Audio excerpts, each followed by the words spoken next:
Hello दोस्तों। आशा करता हूँ आप सब बहुत अच्छे होंगे। मेरा नाम है एमएसपी हिमालय कोचिंग इंस्टीट्यूट के ऑनलाइन प्लेटफॉर्म पर आप सभी का बहुत बहुत स्वागत है। देखिए दोस्तों, हमारा जो सीरीज है आप लोग सभी जान पा रहे होंगे, आधुनिक भारत का इन प्रेजेंट टाइम में हमारा सीरीज चल रहा है काफी दिनों से। टोटल हम 26 के समथिंग क्लास ले चुके हैं। आज जो हमारा क्लास नंबर होगा 27 नंबर क्लास नंबर होगा।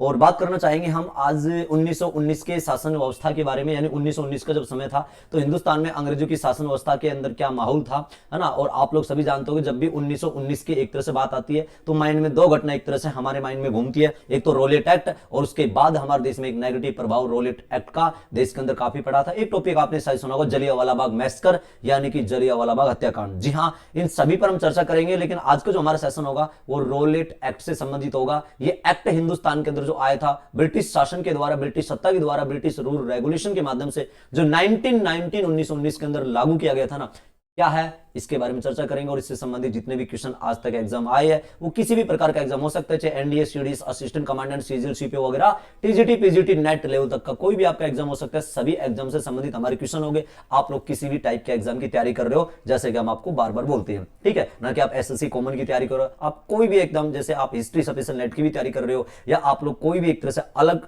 एग्जाम, चाहे पीसीएस प्रीलिम्स टाइप के क्वेश्चन कर रहे हो, है ना, इस टॉपिक के क्वेश्चन जिस एग्जाम आते हैं वो आपके इस क्लास में से फायदा एक तरह से मिलेगा, है ना। हर लेवल का डाटा, हर पॉइंट हम स्टेप टू स्टेप लेके चलते हैं। आप लोग लास्ट क्लास भी देख चुके होंगे, आपने शायद महसूस भी किया होगा। जो स्टूडेंट हमारे साथ फर्स्ट टाइम आ चुके हैं, हमारे सेशन को आप लोग लाइक करना, ज्यादा ज्यादा शेयर करना, और साइड में बेल आइकन है आप लोग उसको दबा देना, जिससे कि आने वाली वीडियो के नोटिफिकेशन आपको समय समय पर मिलते रहेंगे, है ना। ऐसे आप लोग पढ़ते रहना। चलते हैं, शुरू करते हैं आज के हमारे सेशन पर। रोलेट एक्ट से संबंधित क्या क्या क्वेश्चन हमारे एग्जाम से संबंधित बनते हैं, अबाउट रोलेट एक्ट वो है। तो क्वेश्चन को, जैसे कि आप लोग जानते होंगे, क्वेश्चन को हम आधार बनाएंगे, क्वेश्चन को हम माध्यम बनाएंगे, और उस क्वेश्चन को माध्यम बनाकर आपके साथ चर्चा करेंगे। फर्स्ट क्वेश्चन आपकी स्क्रीन पर है, जैसे कि आप लोग देख पाए होंगे। क्वेश्चन ये है साहब, रोलेट एक्ट का भारतीय राष्ट्रीय कांग्रेस ने विरोध किया क्योंकि इसका लक्ष्य था, उस समय हिंदुस्तान में, आधुनिक भारत में रोलेट एक्ट 1919 में लागू किया गया था, तो भारतीय राष्ट्रीय कांग्रेस के द्वारा इसका विरोध किया गया था। क्यों विरोध किया गया था, किसके द्वारा विरोध किया गया था, कब विरोध किया गया था, रिजल्ट, रीजन, विशेषता, बहुत से क्वेश्चन हम बनते हैं, उन पर सब पर हम बात करना चाहेंगे। देखो, पहले थोड़ा सा आधार मैं आपके सामने सेट कर देता हूं,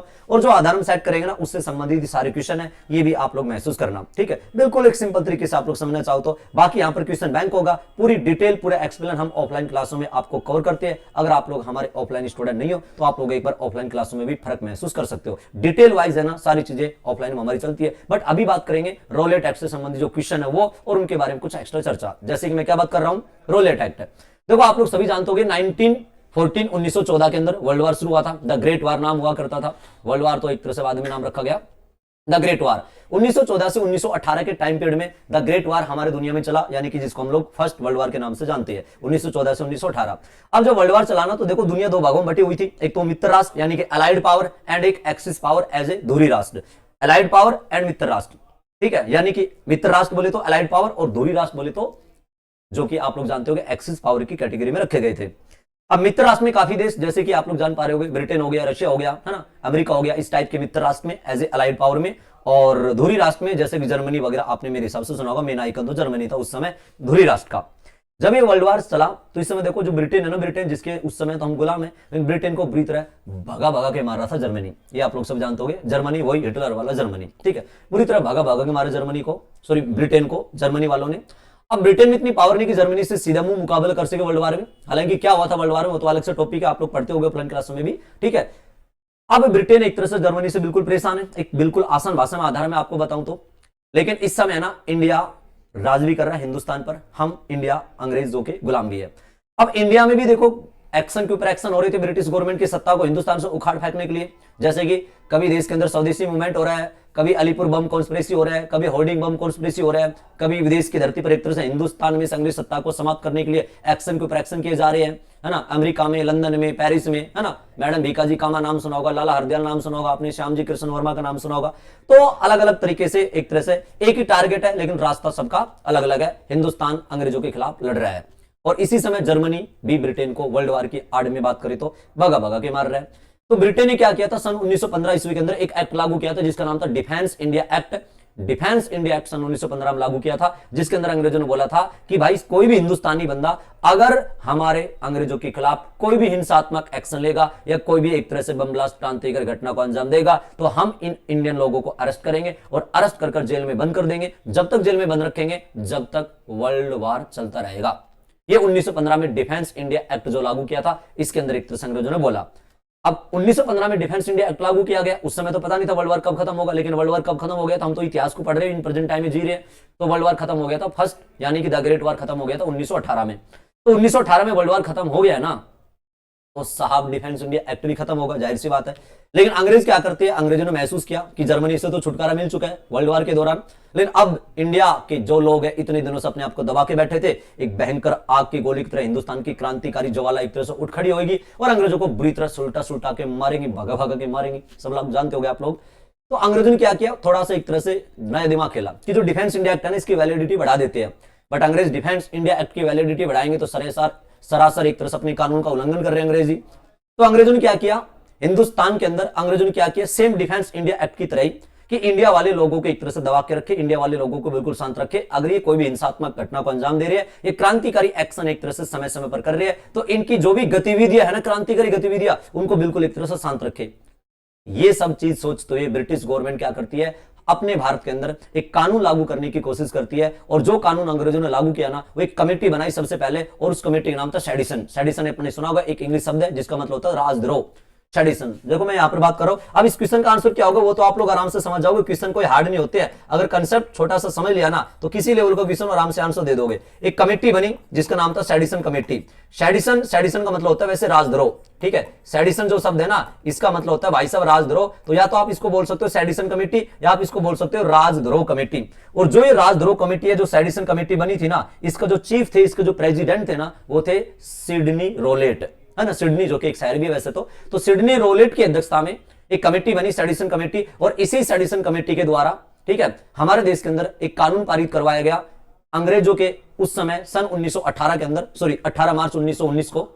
18 मार्च 1919 को इंपीरियल विधान परिषद दिल्ली के अंदर एक कानून पारित हुआ। 18 मार्च 1919 को इंपीरियल विधान परिषद दिल्ली के अंदर एक कानून पारित हुआ सेडिशन कमेटी के एक तरह से सिफारिशों पर, सिडनी रोलेट की अध्यक्षता में। उसी को देश दुनिया के इतिहास में कहा गया था रोलेट एक्ट, क्योंकि सिडनी रोलेट की अध्यक्षता में कानून पारित हुआ था, तो इसके नाम पर जो एक्ट पारित हुआ ना, उसको हम रोलेट एक्ट के नाम से जानते हैं। तो एक्ट तो आप लोग जानते हो कानून होता है, लेकिन सिडनी क्या है, तो सिडनी क्या है, जिस कमेटी के सिफारिशों पर कानून लागू हुआ था ना, उस कमेटी के जो हेड थे ना, वो सिडनी रोलेट थे। सो उसके नाम पर इसका नाम सिडनी रोलेट के नाम पर इसका नाम रोलेट एक्ट रखा गया। 18 मार्च 1919 को एक कानून पारित हुआ था दिल्ली के अंदर। कई बुक में अलग अलग लिखा मिलता है, वैसे 18 मार्च मेन फिक्स डेट है जो दिल्ली विधान परिषद से एक तरह से पारित हो रहा है, ठीक है। ये सारी चीजें है। अभी एक्ट इन्होंने अंग्रेजों ने तो लागू कर दिया। अब इसका मतलब क्या था कि जो एक्ट लागू किया ना, इसका मेन टारगेट क्या था कि अगर कोई भी हिंदुस्तानी बंदा हमारे खिलाफ कोई भी हिंसात्मक एक्शन लेगा या कोई भी बम ब्लास्ट करेगा या कोई भी क्रांतिकारी घटना को अंजाम देगा ना, तो इंडिया के उन लोगों को ब्रिटिश सरकार के बंदे क्या करेंगे, संदेह के आधार पर अरेस्ट करेंगे और अरेस्ट कर कम से कम 2 साल तक एक तरह से जेल में बंद रखेंगे। ये अंग्रेजों के एक तरह से रूल है। यानी किसी के ऊपर मुकदमा हो या ना हो, अगर लगेगा कि भाई साहब ब्रिटिश गवर्नमेंट के खिलाफ एक्शन ले सकता है, षड्यंत्र के आधार पर पकड़ा गया या एक तरह से सस्पेंस के आधार पर पकड़ा गया, तो अंग्रेज उसको अरेस्ट करते थे और जेल में डाल देते थे। कम से कम 2 साल तक जेल में रखने का रूल बनाया इन्होंने, ठीक है। और अगर कोई बंदा एक बार जेल में चला गया ना, तो बाहर आने के सारे रास्ते बंद। यानी कि आज कोई इंसान को अरेस्ट किया जाता है तो 24 घंटे के अंदर अंदर उसको न्यायालय में ले जाया जाता है। आर्टिकल आपने मेरे हिसाब से 22 पढ़ा भी होगा, मौलिक अधिकार, फंडामेंटल राइट्स के अंदर। बट उस समय के सारे मौलिक अधिकार अंग्रेजों ने खत्म कर डाले थे, बिल्कुल मौलिक अधिकारों को एक तरह से तबाह कर डाला था, मौलिक अधिकारों को हनन कर डाला था। कोई बंदा एक बार जेल में चला जाता था तो उसके बाहर आने के सारे रास्ते बंद। आज तुम्हें लगता है कि कोई भी तुम्हारा कोई बेस्ट वकील हो सकता है, कोर्ट में आपका एक तरह से केस लड़ सकता है, तो मनपसंद वकील लेके जा सकते हो। बट उस समय कोई वकालत के लिए वकील भी आप लोग मनपसंद नहीं ले जा सकते थे, न्यायालय में नहीं जाने देते थे, तो वकील तो क्या करने देते थे, गवाह वगैरह भी एक तरह से नहीं करने देते थे, है ना। कोई भी आपको दलील कोई एक तरह से दे सके आपके बारे में। तो कुल मिलाकर सारे एक तरह से हमारे अधिकार छीन लिए गए थे, है ना। यानी कि इसी कारण इस रोलेट एक्ट को देश में एक नाम से भी जाना जाता है, आपने सुना होगा, बिना अपील, बिना वकील और बिना दलील का कानून। नो अपील, नो वकील, नो दलील का कानून किसे कहा जाता है, रोलेट एक्ट। भारत के लोगों ने इसका जबरदस्त विरोध किया गया था, हिंदुस्तान के लोगों के द्वारा, हिंदुस्तान के नेता द्वारा इसका जबरदस्त एक तरह विरोध किया गया और भारत के लोगों ने इसको एक नाम दिया कि ये तुम्हारा रोलेट एक्ट नहीं, ये तुम्हारा ब्लैक एक्ट है, यानी कि काला कानून है। एक छोटा सा आधार में सेट कर रहा हूं, फिर इसी आधार पर हम क्वेश्चन के ऊपर बात करेंगे और ये सभी कमेटी के बारे में चर्चा भी आपके साथ करेंगे। बाकी हम ऑफलाइन मीन्स की चर्चा कर चुके हैं, अभी क्वेश्चन को माध्यम बनाकर सिर्फ चर्चा करेंगे, जो थोड़ा सा हिंट आपको पता लग जाए कि कैसे कैसे क्वेश्चन आ रहे हैं। डिटेल तो आपकी क्लासों में देखो चलती है पूरी, ठीक है। तो रोलेट एक्ट हमारे देश में 18 मार्च 1919 को दिल्ली विधान परिषद से पारित किया गया था, सेडिशन कमेटी के द्वारा पारित किया गया था। इस सेडिशन कमेटी को आप लोग हिंदी में राजद्रोह समिति के नाम से भी जान सकते हो, या इसको रोलेट समिति के नाम से भी जान सकते हो। तो नाम डिपेंड करता है एग्जामिनर किस हिसाब से डाल रहा है, या तो सेडिशन या हिंदी वर्जन राजद्रोह कमेटी, या इसको इस सिडनी रोलेट के नाम पर रोलेट समिति के नाम से भी आप लोग बोल सकते हो, जो 1919 में लागू किया गया था, जिसमें सरासर हिंदुस्तान के नागरिकों का मौलिक अधिकार का हनन था, ठीक है। ये सारी चीजें है, समझ पा रहे हो। कम से कम 2 साल तक जेल में बंद रखने का एक तरह से इन्होंने बात बोली थी, लेकिन ये कानून है ना भारत में कुछ समय बाद खत्म भी होता है, बात करेंगे। 1919 में लागू किया गया, लेकिन ये 1922 में खत्म हो गया था। तो ये एक छोटा सा आधार मैंने सेट किया, अब इसी के ऊपर हम चर्चा करने वाले हैं। तो इसी पॉइंट के ऊपर एक क्वेश्चन है यहां पर, और क्वेश्चन देखो ये बीपीएससी प्री 1996 में अंदर आया हुआ भी है। क्वेश्चन ये है, रोलेट एक्ट का भारतीय राष्ट्रीय कांग्रेस ने विरोध किया क्योंकि इसका लक्ष्य था। इसका लक्ष्य क्या था? अब इसका लक्ष्य तुम समझ गए ना, कि अगर कोई भी हिंदुस्तानी बंदा संदेह के आधार पर कहीं पर इकट्ठा हुआ दिखाई दिया, या मान लो दिखाई दिया, षड्यंत्र करता एक पर पकड़ा गया, उठाएंगे जेल में डाल देंगे। यानी कि कोई मौलिक अधिकार का लेना देना नहीं है भाई साहब। कोई बंदा आराम से मान लो खड़ा भी है, अंग्रेजों के खिलाफ एक्शन लेने की फिराक में भी नहीं है, लेकिन फिर भी अंग्रेज कहते हैं कि भाई साहब तू एक्शन लेने वाला था, है ना। ऐसे कैसे होता है? कुल मिलाकर मौलिक अधिकार का एक तरह से हनन हो रहा है। तो व्यक्तिगत स्वतंत्रता को सीमित करना, भारतीय राष्ट्रीय कांग्रेस को प्रतिबंधित करना, सांप्रदायिक प्रतिनिधित्व का विस्तार करना, देशद्रोह के आरोप में राष्ट्रीय नेताओं को बंदी बनाना, इसका पूछा गया। क्या पूछा गया इसमें कि लक्ष्य क्या था? तो देखो हम सिंपल तरीके से आपसे बात किया है, और क्या बात किया है कि भाई साहब भारतीय राष्ट्रीय कांग्रेस को समाप्त करने का तो कोई टारगेट इसका था नहीं, ठीक है। सांप्रदायिक प्रतिनिधित्व यानी कि अलग अलग धर्मों के लोगों के, अलग अलग कास्टिज्म के आधार पर अलग अलग को अधिकार दिया गया, ये रोलेट एक्ट का टारगेट नहीं था। देशद्रोह के आरोप में राष्ट्रीय नेताओं को बंदी बनाना, यह भी टारगेट नहीं था। तो ये व्यक्तिगत स्वतंत्रता, देखो यही तो हुआ था, यही तो मैंने बात की आपके साथ। यानी कि जो देश के अंदर फंडामेंटल राइट्स है ना, हमारे देश के सिटीजनशिप के नागरिक लोगों के, उनका बिल्कुल अंग्रेज लोग हनन कर रही है ना। यानी कुल मिलाकर एक तरह से मौलिक अधिकार को खराब कर रहे हैं, मौलिक अधिकार का हनन हो रहा है, ये एक मेन टारगेट है। देखो रीजन बहुत है। अगर आपसे पूछे ना रोलेट एक्ट क्यों लागू किया गया, बिना मुकदमा दायर किए हुए यही संदेह के आधार पर भारतीय लोगों को जेल में डालना, बिना मुकदमा दायर किए हुए यही संदेह के आधार पर भारतीय लोगों को जेल में डालना, किसने केस किया या नहीं किया, उठाएंगे पकड़ेंगे जेल में डाल देंगे कम से कम 2 साल। तो कुल मिलाकर मौलिक अधिकार का कोई लेना देना यहां पर था नहीं। आज अगर मान लो किसी इंसान को, अगर कोई मुजरिम है, दोषी है या दोषी ना भी है, अगर वो अरेस्ट होता है तो 24 घंटे के अंदर अंदर एक एक्ट के अपने भारत में कानून के तहत 24 घंटे के अंदर अंदर उसको न्यायालय में पेश करवाया जाता है। आर्टिकल 22 को अच्छे से आपने कवर किया होगा, या आप लोग पॉलिटिक हमारी क्लास में कवर भी करते होंगे, ठीक है। तो व्यक्तिगत स्वतंत्रता को सीमित करना, इसका एक तरह से मेन लक्ष्य था अंग्रेजों का, है ना, कि ये एक तरह से इनके मौलिक अधिकार को बिल्कुल एक तरह से समेट देते हैं, है ना, और इंडिया वाले अपने आप ही शांत बैठ जाएंगे। तो रोलेट एक्ट ये लागू किया था 1919 में, ठीक है। तो ये सारी चीजें, तो अब थोड़ा सा इसके ऊपर हम बात कर लेते हैं सिंपल तरीके से, आप लोग इसको थोड़ा सा अच्छे से कवर भी कर पाओगे, ठीक है। कैसे कवर कर पाओगे? नॉर्मल तरीके से बात करें, है ना, यानी कि नॉर्मल तरीके से कैसे बात करेंगे?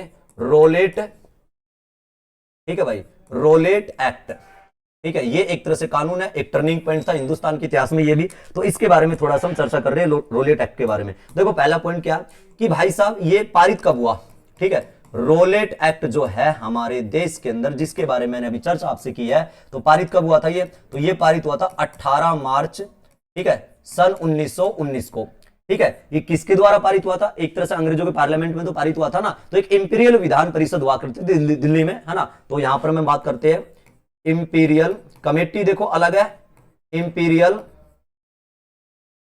विधान परिषद, इंपीरियल विधान परिषद दिल्ली, ठीक है। इंपीरियल विधान परिषद दिल्ली यहां से एक तरह से पारित हुआ था। ये तो होगी सिंपल सी बात, ठीक है। यानी कब पारित हुआ? 18 मार्च। कई बुक में अलग अलग डेट लिखी मिलती है, 18 मार्च की जगह 18 मार्च 1919 को ये पारित हुआ था। इस बात को थोड़ा सा ध्यान रखना, ठीक है। किस कमेटी के द्वारा लागू किया था? तो कमेटी का नाम था भाई साहब सेडिशन। वैसे सेडिशन इंग्लिश में शब्द आपने सुना होगा, इंग्लिश का एक वर्ड है सेडिशन, ठीक है। सेडिशन कमेटी के द्वारा, सेडिशन बोले तो राजद्रोह, ठीक है। तो इस कमेटी के द्वारा एक तरह से पारित किया गया था, ठीक है।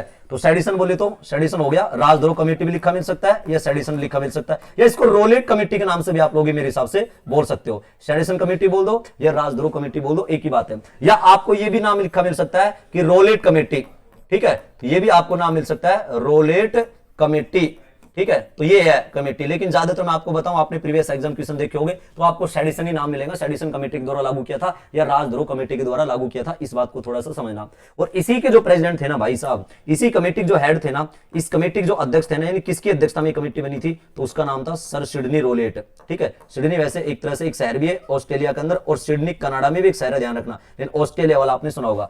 सिडनी रोलेट, सिडनी जो कि डार्लिंग नदी के किनारे अवस्थित है। ठीक है, तो ये एक तरह से 2-3 बातें मैं कर रहा हूं नॉर्मल तरीके से, उम्मीद कर रहे हैं आप लोग इसको समझ जाओगे। आधार क्या था, आधार सबसे पहले मैंने एक तरह से कंसेप्चुअल तरीके से आपको बताया। अगर उस पॉइंट को आप कवर कर लोगे ना, तो जितने भी क्वेश्चन इससे संबंधित बनते हैं मेरे हिसाब से आप लोग आंसर दे पाओगे, चाहे किसी टाइप का आपके सामने क्वेश्चन ये क्यों ना आ जाए। ठीक है, तो ये सारी चीजें है। और एक बात और ध्यान रखना, जो ये एक एक्ट लागू किया ना, ये एक्ट लागू किया तो कितने साल तक कैद करने के एक तरह से रूल लागू किया था इनमें, कि जेल में एक तरह से कब तक रखेंगे, इस रोलेट एक्ट के तहत जो इन्होंने वैलिडिटी रखी थी ना जेल में रखने की, वो भाई साहब रखी थी 2 साल, जो कि दिसंबर 2023 में दिल्ली पुलिस में क्वेश्चन, आपने मेरे हिसाब से दिल्ली पुलिस का पेपर दिया होगा, तो 2250 क्वेश्चन टोटल दिल्ली पुलिस के थे 2023 दिसंबर के पेपर के, उसमें क्वेश्चन आपने देखा भी होगा कि 2 साल तक एक तरह जेल में रखने का ये रूल इन्होंने पारित किया था इन्होंने। अब देखो इसके 3-4 क्वेश्चन एक्स्ट्रा और बनते नॉर्मल तरीके से, वो और बात कर लेते हैं। क्या बात कर लेते हैं, इस रोलेट एक्ट के कुछ एक तरह से उपनाम हो रहा है। देखो उपनाम बोले तो इसके उपनाम है ना थोड़े सिचुएशनल तरीके से है। एक तो इसको रोलेट एक्ट क्यों कहा गया, क्योंकि ये एक तरह से सिडनी रोलेट की अध्यक्षता में लागू किया था,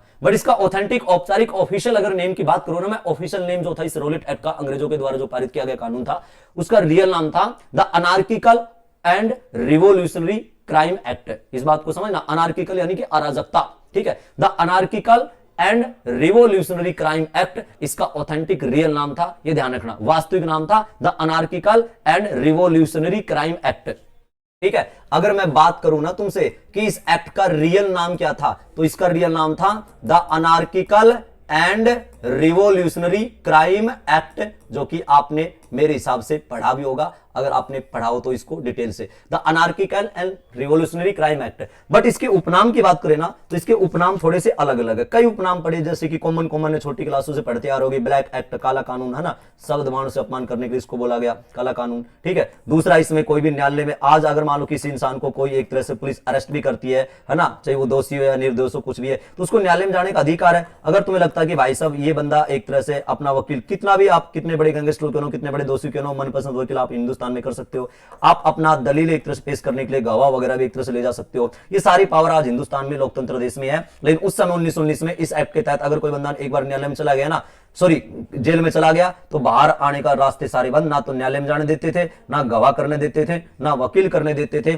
सो हिंदुस्तान में इस कानून के एक नाम से और जाना गया, और वो क्या नाम दिया गया, वो नाम इसका दिया गया साहब, जैसे मैं बार बार बोल रहा हूं, बिना अपील, बिना वकील और बिना दलील। तो सिंपल चीज है, ज्यादा इतना कुछ हार्ड नहीं है, उम्मीद कर रहे हैं आप लोग इसको समझ जाओगे। The anarchical and revolutionary crime act जो है ना, ये इसका रियल नाम था, इस बात को समझना। अब देखो क्वेश्चन क्या था, क्वेश्चन इतना ज्यादा हार्ड होता नहीं बिल्कुल, अगर कंसेप्चुअल तरीके से चीजें समझिए तो क्वेश्चन ये पूछा था कि अंग्रेजों का मेन इंटेंशन क्या था, लक्ष्य क्या था, टारगेट क्या था, क्यों लागू किया इन्होंने, है ना। मेन अंग्रेजों ने हिंदुस्तान के किस एक तरह से क्षेत्र पर पकड़ बनाई थी कि इसको एक तरह से बिल्कुल बांध दो, तो हिंदुस्तान के अंदर अंग्रेज के खिलाफ इंडियन लोग एक्शन नहीं ले पाएंगे। ठीक है, तो ये एक तरह से इन्होंने जो व्यक्तिगत स्वतंत्रता थी, जो हमारे खुद के फंडामेंटल राइट्स थे ना, उनको बिल्कुल एक तरह से लॉक करने की कोशिश अंग्रेजों ने रोलेट एक्ट के तहत की थी। ठीक है, नेक्स्ट बात करते हैं, चलो नेक्स्ट क्वेश्चन आज के अपने स्क्रीन का सेकंड क्वेश्चन है, रोलेट सत्याग्रह के संदर्भ में निम्नलिखित में से कौन सा कथन सही है। अब देखो पूरा कंसेप्चुअल तरीके से मैंने बात की है, अब इसमें देखो 2-3 स्टेटमेंट मैंने दिया है, अब इस स्टेटमेंट में आपने समझना कौन सा सही है कौन सा गलत है। एक मिनट,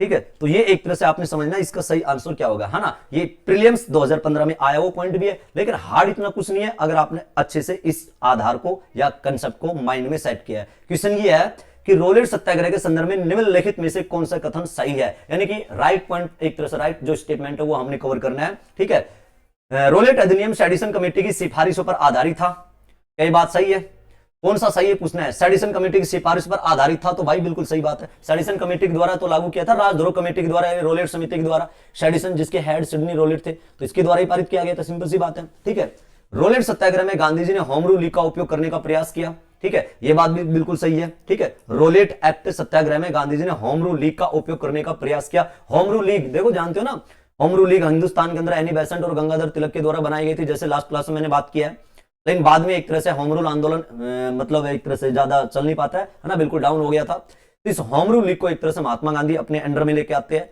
और आपने सुना होगा 1920 में Mahatma Gandhi home rule league का नाम चेंज करके स्वराज सभा भी रख देते हैं। ठीक है, तो होम रूल लीग का बखूबी एक तरह से प्रयोग किया गया था। रोलेट सत्याग्रह में गांधी जी के द्वारा रोलेट एक्ट का विरोध करने के लिए होम रूल लीग जो देश में 1916 में बन गई थी ना, उसने भी कंट्रीब्यूशन दिया था रोलेट सत्याग्रह में गांधी जी के इस मूवमेंट के अंदर। तो ये बात बिल्कुल सही है। साइमन कमीशन के आगमन के विरुद्ध हुए प्रदर्शन रोलेट सत्याग्रह के साथ साथ हुए, तो भाई ये बात बिल्कुल गलत है, ऐसा ही तो पूछा गया इसमें। ठीक है, यानी साइमन कमीशन तो आप लोग जानते हो, साइमन कमीशन तो 1927 के अंदर बना था, लेकिन 1928 के अंदर 3 फरवरी 1928 को हिंदुस्तान में एंट्री मार रहा है।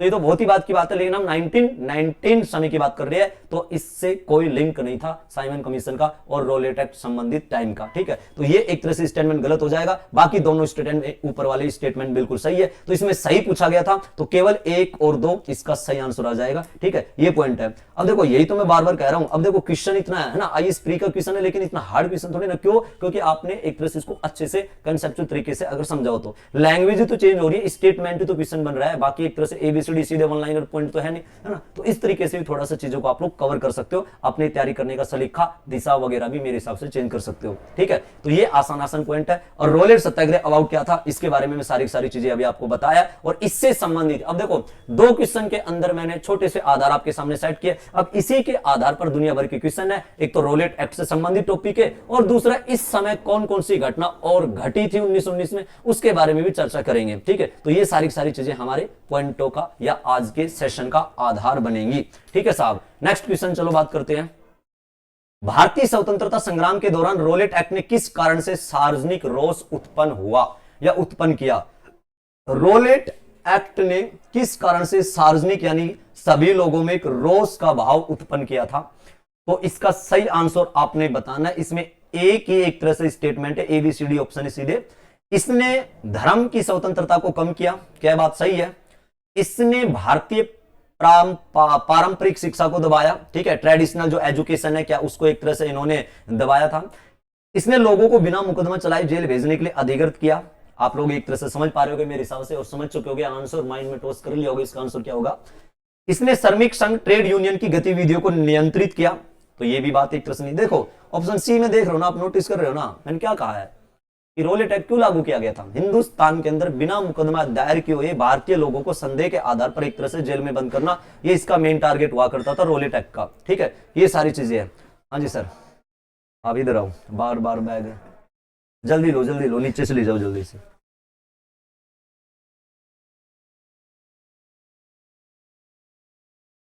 एक भाई इधर आ, इधर आइए बंदा। देखिए भाई, बार बार है ना परेशान करता है, क्लास में ऑनलाइन चलती रहती है, जानते हो ना इन साहब को, जानते हो यार, देख तो सर एक बार देख करना, जानते हो सर, जानते हो बच्चों इनको। ठीक है, अगर जानते हो तो कमेंट करना कौन है। एक तरह से बार बार ही परेशान करते हैं, हमारी क्लास को डेली परेशान करते हैं, है ना। और कल आएंगे तो एक तरह से मैं क्लास छोड़कर इन्हीं का एक तरह से पूरा मैं लेक्चर दूंगा इन सर का। ठीक है, ये जानबूझ के बार बार परेशान करने आते हैं, मतलब चेक करने आते हैं, ऐसे एक तरह से करते रहते हैं। ठीक है, नो टेंशन फ्री माइंड। ठीक है, बंद कर देना इनको।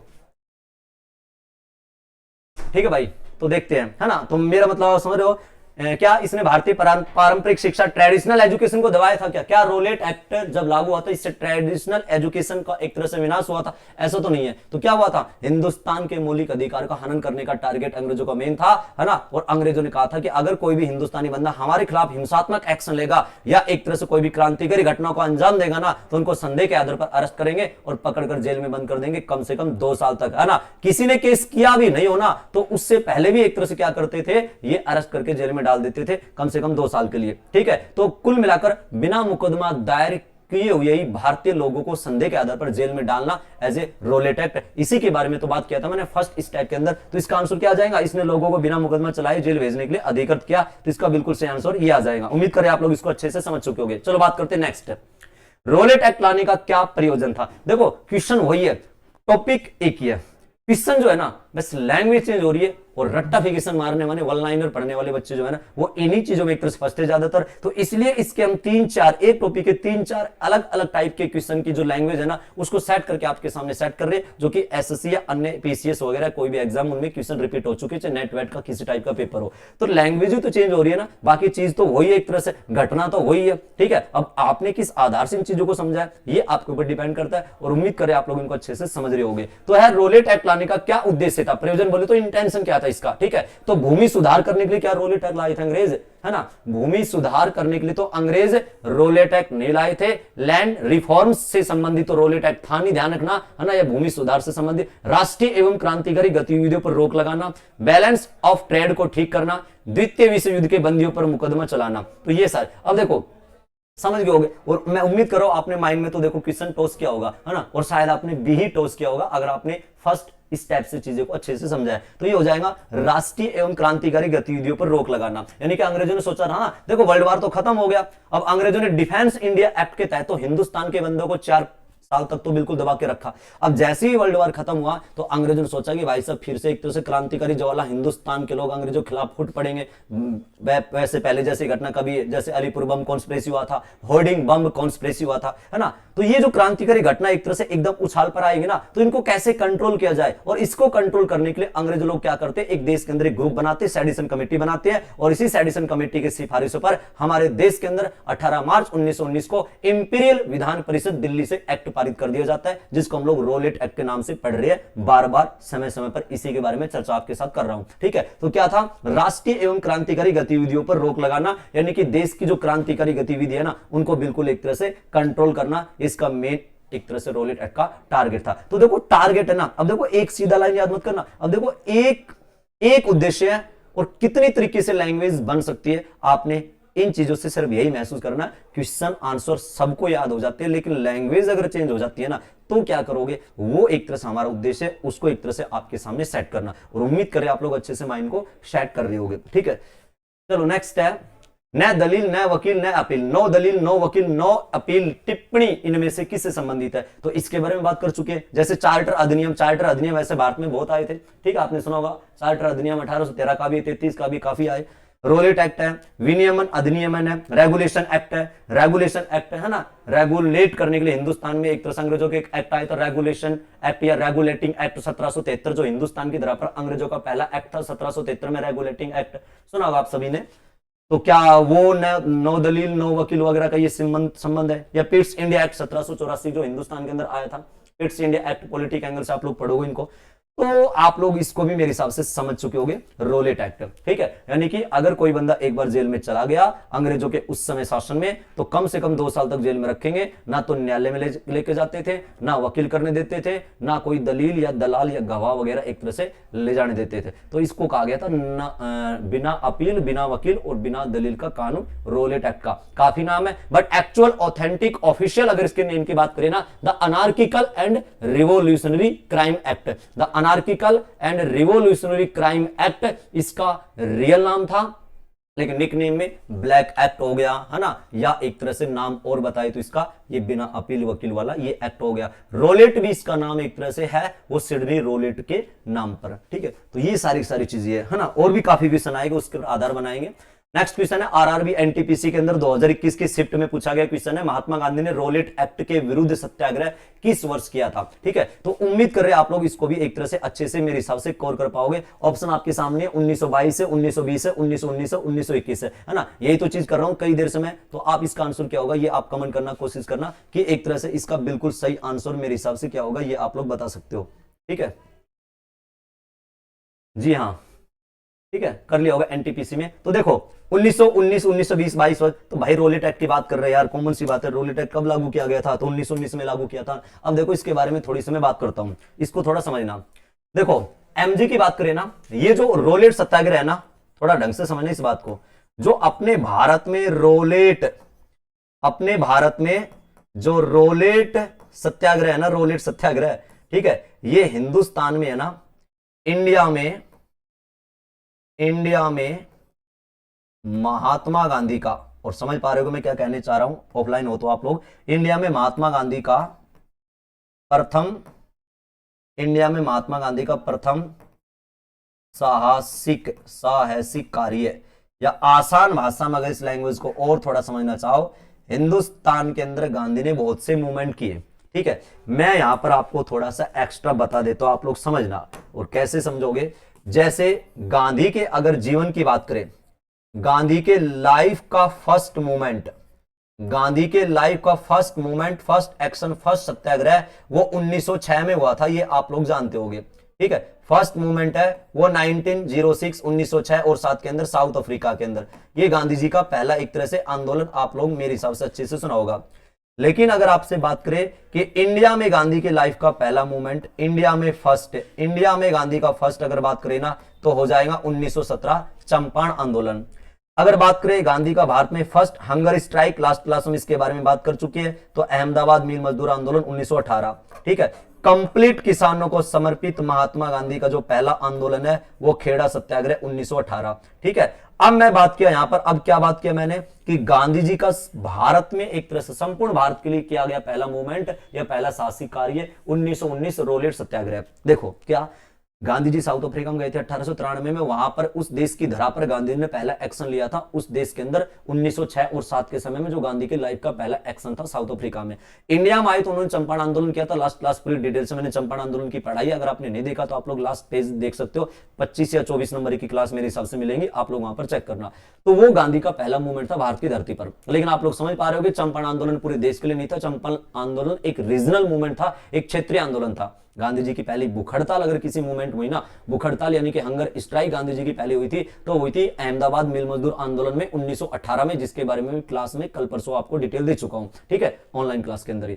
अगर पूछे गांधी का कंप्लीट किसानों को समर्पित पहला आंदोलन, वो खेड़ा सत्याग्रह था। चंपारण भी किसानों का था, लेकिन चंपारण के आंदोलन में गांधी ने एजुकेशन क्षेत्र में भी काम किया था। आप लोग जानते होंगे, अपने साथियों के साथ मिलकर काफी शिक्षण संस्थान की स्थापना भी महात्मा गांधी के द्वारा की गई थी। ठीक है। कंप्लीट किसानों को समर्पित गांधी का पहला आंदोलन था कौन सा? खेड़ा सत्याग्रह। लेकिन संपूर्ण भारत के लिए गांधी की पहली लड़ाई, एक तरह से अगर कोई पूछे, अंग्रेजों के खिलाफ है। संपूर्ण भारत के लिए गांधी का पहला साहसिक कार्य, संपूर्ण भारत के लिए गांधी का पहला एक्शन, वो 1919 में रोलेट एक्ट के विरोध स्वरूप एक आंदोलन चला था, रोलेट सत्याग्रह 1919 में महात्मा गांधी जी के द्वारा। और इसी 1919 में गांधी जी की राजनीतिक में पहली बार, भारत की राजनीतिक में गांधी जी की पहली बार एंट्री है ना, वो 1919 में हुई थी रोलेट सत्याग्रह के माध्यम से। इस बात को आप लोग समझ जाओगे, ये सारी बात कर रहा हूं। और इस आंदोलन को चलाने से पहले महात्मा गांधी ने पता क्या किया था? इस आंदोलन को चलाने से पहले कि भाई कैसे कैसे क्या करना है, पूरा मैनेजमेंट तैयार किया गया। पहले तो प्री प्लान हुआ, तो इसी समय गांधी ने आंदोलन से पहले है ना एक रोलेट सभा का गठन किया था, जिसमें देश के काफी नेतागण एक तरह से शामिल हुए थे।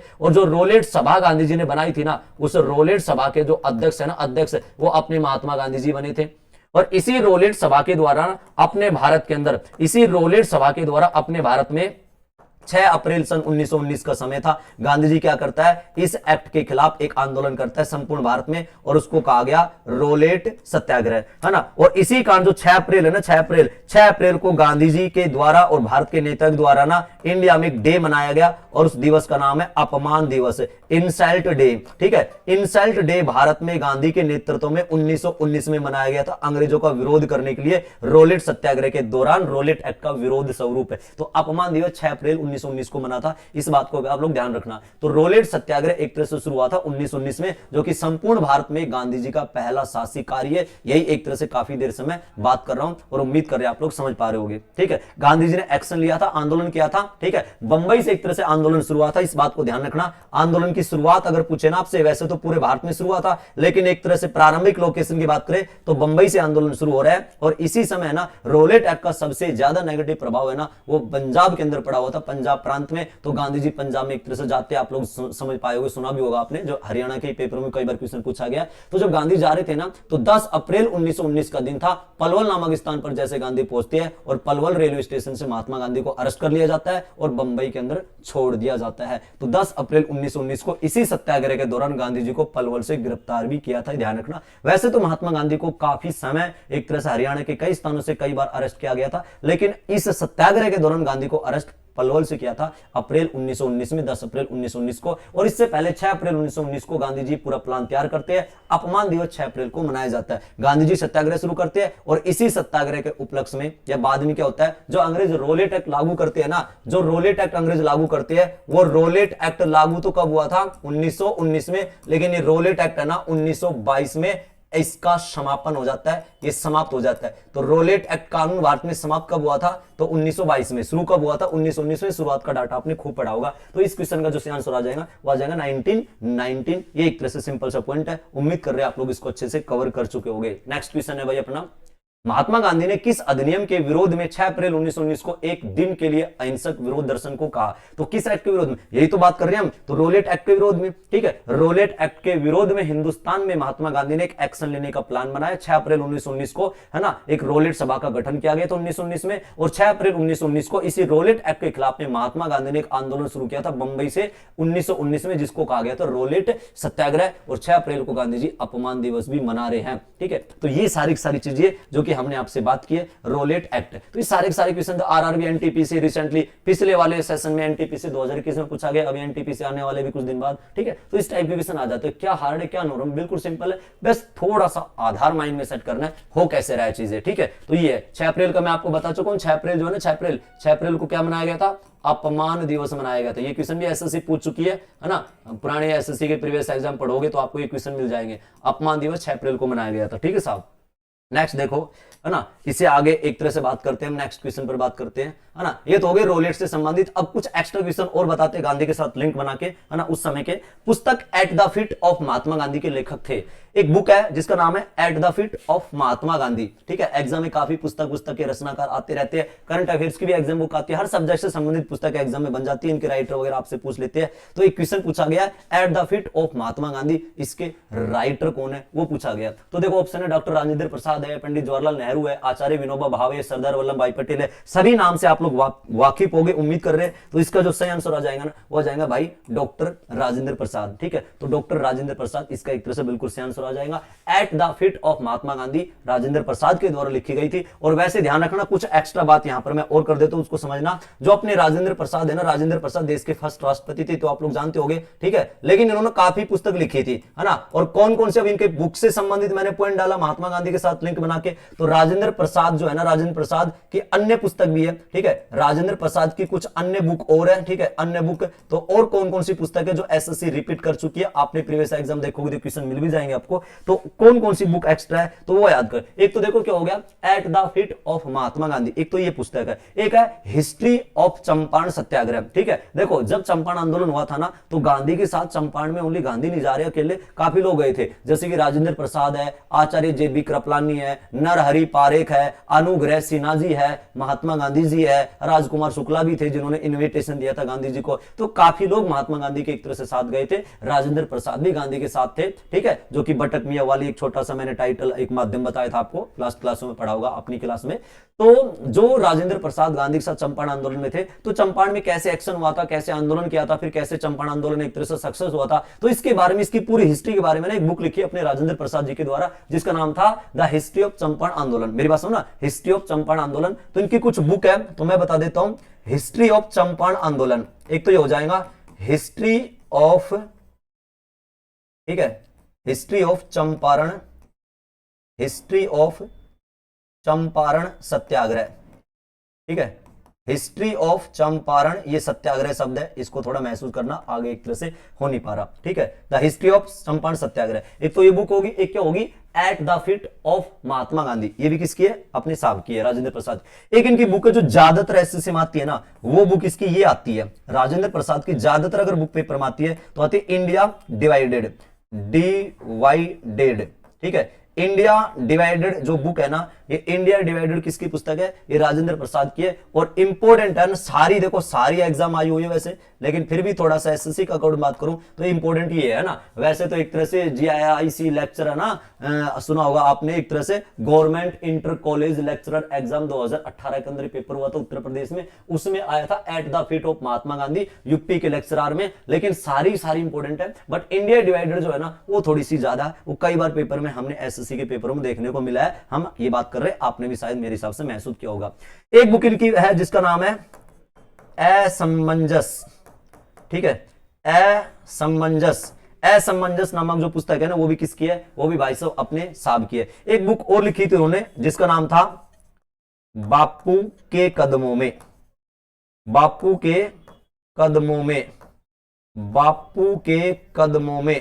ठीक है, एक ये पुस्तक है। तो history of Champaran Satyagraha, India divided, असमंजस, बापू के कदमों में, ये कुछ एक तरह से इनकी बुक है। लेकिन इन सभी में मैंने बात की है, सारी इंपॉर्टेंट है, कभी इनमें आप छाटो ना, लेकिन फिर भी थोड़ा इंडिकेट करके मैं आपको बताऊं ना, तो इंडिया डिवाइडेड थोड़ा सा मेन है जो एसएससी कवर करती है। तो डॉक्टर राजेंद्र प्रसाद जो कि देश के फर्स्ट प्रेसिडेंट बने थे, है ना, आप लोग जानते होंगे, हिंदुस्तान के पहले राष्ट्रपति डॉक्टर राजेंद्र प्रसाद, गांधी के साथ काफी मूवमेंट में एक्शन भी लिया था, बिहार के रहने वाले थे राजेंद्र प्रसाद जी, ठीक है ना। अब देखो चंपारण जो सॉरी क्या नाम है अपना, जो रोलेट एक्ट है, गांधी से संबंधित जितने भी क्वेश्चन बने, रोलेट एक्ट, सत्याग्रह वगैरह गांधी जी ने किया, ये सारी बातें हमने कवर की है। अब गांधी के साथ कुछ एक्स्ट्रा क्वेश्चन और साथ कर रहे हैं, क्योंकि एक स्पेशल टॉपिक भी महात्मा गांधी के एक तरह से संबंधित जितने क्वेश्चन आज का इंडियन कंपटीशन एग्जामिनर ने पूछे किसी भी लेवल के एग्जाम में, उन सबके बारे में हम चर्चा करेंगे। बट हर टॉपिक के साथ साथ कुछ क्वेश्चन हम जिसमें गांधी जी का रोल था आंदोलन में, या जहां पर कंट्रीब्यूशन गांधी का था, उस टॉपिक से संबंधित हम एक्स्ट्रा क्वेश्चन में गांधी के साथ सेट कर देते हैं, जिससे कि आपको भी ज्यादा बर्डन नहीं लगेगा और साथ साथ क्वेश्चन भी आपके याद हो पाएंगे। हाँ, एक दिन फिर स्पेशल में इनके टॉपिक लेके आएंगे, ठीक है। नेक्स्ट क्वेश्चन है, यंग इंडिया पुस्तक के लेखक कौन है? अब ये मैंने क्वेश्चन यहां पर इसलिए डाला क्योंकि एक यंग इंडिया बुक है और एक यंग इंडिया न्यूज़पेपर है, और दोनों है, और इसी में एक तरह से बच्चे ज्यादातर पजल हो जाते हैं। तो यंग इंडिया बुक अलग है और यंग इंडिया समाचार पत्र अलग है। तो यहां पर जो क्वेश्चन पूछा है ना, यहां पर पूछा यंग इंडिया बुक है, तो ध्यान रखना ये समाचार पत्र नहीं पूछा, यहां पर बुक के बारे में पूछा है। तो देखो बिपिन चंद्र पाल है, महात्मा गांधी, अरविंद घोष है, लाला लाजपत राय, ये पूछा है। तो देखो बुक की बात करें ना, यंग इंडिया बुक की बात करें, मेरी बात को समझना, ठीक है, यंग इंडिया, ठीक है। अगर बात करें बुक, तो यंग इंडिया पुस्तक तो किसकी है? अपने लाला साहब की है, लाला लाजपत राय। ये बात को थोड़ा समझना, मैं बार बार एक तरह से कह रहा हूं। लेकिन अखबार अगर पूछे ना यंग इंडिया, ये सुनना थोड़ा सा, अगर आपसे पूछे यंग इंडिया न्यूज़पेपर, या यहां पर मैं हिंदी में लिख देता हूं, कभी पजल ना हो जाओ तुम लोग, एग्जाम आ जाए और वहां पर सीधा सीधा ठोक गया हो कुछ भी आंसर। तो यंग इंडिया जो न्यूज़पेपर है ना, उसके जो राइटर है ना, वो आ जाएंगे महात्मा, या उसके संपादक एक तरह से जर्नलिस्ट महात्मा गांधी। तो ये दो चीज तो कॉमन सी आप लोग अभी माइंड में सेट कर चुके होंगे। यंग इंडिया पुस्तक अलग है, यंग इंडिया समाचार पत्र अलग है। तो यंग इंडिया समाचार पत्र तो किसका है? गांधी जी का है। और यंग इंडिया पुस्तक किसकी है? लाला लाजपत राय जी की है। मैंने यही तो बात की है, समझ जाओगे। ये एक तरह से आप लोग इनको अच्छे से कवर करना। अब देखो, अब क्वेश्चन थोड़ा सा और एक्स्ट्रा में बात कर लेता हूं, लाला जी के बारे में थोड़ा सा और बात करते हैं, ठीक है। लाला लाजपत राय, वैसे तो काफी क्वेश्चन है, यहां पर बात ही कर लेते हैं। लाला लाजपत, ठीक है, रॉय, ठीक है, लाला लाजपत रॉय, ये है। त्रिकुट नेता थे लालपाल बाल, लाला लाजपत राय, विपिन चंद्र पाल और बाल गंगाधर तिलक। इन तीनों में कांग्रेस का अगर कोई अध्यक्ष बने थे तो लाला लाजपत राय बने थे, आप लोग सब जानते होंगे 1920 के सेशन में भी, तो ये पढ़ेंगे भी आगे। तो इनके एक तरह से 3-4 पॉइंट देखो कैसे कैसे बन जाते हैं, वो थोड़ा समझना। एक तो मेन पॉइंट है इनके, अगर हम जन्म और डेथ तक की बात करें, शहीद सादत की बात करें, इनको जो जन्म है ना 28 जनवरी, ठीक है, सन 1865 ईस्वी को हुआ था। ये बात को आप लोग समझना। पंजाब के अंदर दुधिक के नामक स्थान एक, लेकिन जन्म इतना इनका पेपर में बना नहीं है वैसे, अगर मैं अपने अनुभव के अकॉर्डिंग बात करूं। बट इनकी जो मृत्यु है ना, जो शहादत है ना, वो पेपर में आ चुकी है। घटना के दौरान आपने सुना भी होगा, 17 नवंबर, ठीक है, सन 1928 ईस्वी का समय था। 28 जनवरी को जन्म हो रहा है, लेकिन डेथ 1928 को एक तरह से इनका हो रहा है, ठीक है। तो ये लाहौर में सैंडर्स के लाठी चार्ज में एक तरह से ये घायल हो जाते हैं। सुनो ना, साइमन कमीशन जो 1928 में आया था, तो अलग अलग क्षेत्र में इसका विरोध किया था। साइमन कमीशन गो बैक का नारा हिंदुस्तान में लाला लाजपत राय के द्वारा दिया जा रहा है। अपने समर्थकों के साथ लाहौर में साइमन कमीशन का विरोध कर रही है। बट स्कॉट नाम के एक अंग्रेज पुलिस अधिकारी, आपने सुना होगा, वो ऑर्डर देता है और उसके ऑर्डर को फॉलो करता है सैंडर्स, और सैंडर्स आता है और लाला लाजपत राय और इनके ग्रुप के ऊपर लाठीचार्ज करता है, जिसमें लाला लाजपत राय एक तरह से घायल हो जाते हैं। 30 अक्टूबर 1928 को एक तरह से सारी घटना हुई थी, और इतने भयंकर घायल हो गए थे कि इसके कुछ समय बाद 17-18 दिन बाद, यानी कि 17 नवंबर 1928 को लाला लाजपत राय शहीद हो जाते हैं। तो साइमन कमीशन के विरोध में एक तरह से लाठीचार्ज लाला लाजपत राय के ऊपर हुआ था, जिसके बाद लाला लाजपत राय शहीद हो जाते हैं। और इस शहादत को सहन कर हमारे देश के लोग एक तरह से, जो राजगुरु सुखदेव भगत सिंह HSR के जो मेंबर है, वो एक तरह से इतने जो अंग्रेजों ने ये काम किया था, इसको सहन कर नहीं पाते हैं। तो देश के अंदर राजगुरु सुखदेव भगत सिंह यानी कि HSR के लोग कैसे भागा भागा के मारते सैंडर्स जैसे लोगों को आप सबने सुना है, इनके बारे में आगे हम चर्चा भी करेंगे। तो ये एक तरह से नॉर्मल सी मैंने बात की है, यानी कि जन्म डेथ के बारे में तो आप लोग अच्छे से समझ पा रहे होंगे। लेकिन देखो इनके वैसे तो पूरा का पूरा टॉपिक है, अगर हम इनके बात करें, इनके गुरु की बात करें, ठीक है, लाला लाजपत राय जी के गुरु की बात करें ना, तो इनके गुरु अपने हिंदुस्तानी नहीं था, इनका गुरु था साहब का मैजनी। तो मैजनी ये साहब के एक तरह से गुरु का नाम है, ठीक है। इन्होंने काफी पुस्तक लिखी थी, ठीक है, दुनिया भर की बुक लिखी थी, और जो बुक है ना वो बुक याद करना सबसे मेन इनकी बुक है, ठीक है। तो एक तो इनकी बुक है अनहैप्पी, ठीक है, यानी नाखुश भारत, अनहैप्पी इंडिया, एक तो ये पुस्तक होगी अनहैप्पी इंडिया। एक अभी अभी मैंने क्वेश्चन को माध्यम बनाया यंग इंडिया, ठीक है, अनहैप्पी इंडिया, यंग इंडिया। एक बुक और लिखी थी इन्होंने, इंडिया या इंग्लैंड डेब्ट टू इंडिया, सुनना थोड़ा सा यहां पर लिख देता हूं मैं, इंग्लैंड डेब्ट टू इंडिया, इंग्लैंड डेब्ट टू इंडिया, एक तो यह बुक लिखी। लेकिन ज्यादातर पेपर में ना एनआईपी इंडिया और यंग इंडिया, ये दो ही बुक एक तरह ज्यादातर पेपर में बन के आती है इनकी। एक इन्होंने बुक और लिखी थी द आर्य समाज। देखो आर्य समाज जो एक तरह से संस्था है ना, आर्य समाज, वो विद्यानंद सरस्वती के द्वारा 1875 में बंबई के अंदर बनी थी।